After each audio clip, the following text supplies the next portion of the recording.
I've always been cautiously optimistic, but quite frankly, I was pleasantly surprised with the news. So what are the facts? The facts are this, that Nigeria grew by 0.11% in Q4 2020, as against the consensus opinion that we will have a -2 or -3% growth.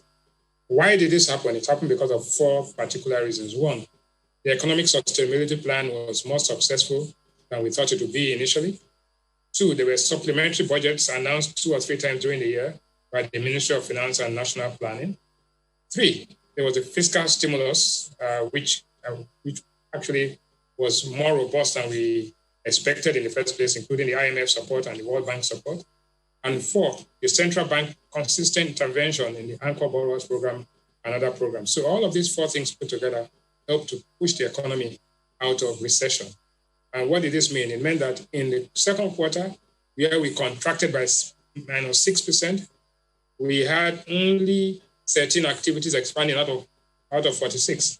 In the third quarter, we had 17 activities expanding. And in the fourth quarter, we had 29 activities expanding. And those activities were actually also job elastic. So it is good for the economy and good for the people. All right, considering that the pandemic isn't over yet, I mean, it's still on, and even though there are talks of vaccine, etc., how can we sustain this so that we don't find ourselves getting into another recession, some say another lockdown, for instance? Do you think we can sustain this now? Definitely. You see, the difference between 2016 and now, in 2016, we had 6 consecutive quarters of negative growth. This time we had only 2, and we got out of it very quickly because we dodged the bullet. Secondly, in the fourth quarter in question, 2 things happened, 1 positive and 1 negative. The negative thing that happened was the EndSARS protest. And that, if there was no EndSARS protest, this growth would have been higher and faster than it was.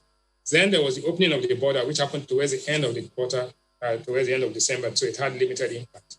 So all of these things considered, and the fact that oil prices have now come all the way to $65, $66 a barrel, our production is holding steady at about 1.5 million barrels, means that the chances that we will slip back into recession are rather slim. If anything, we are more likely to see a much more sustainable and modest recovery this time around.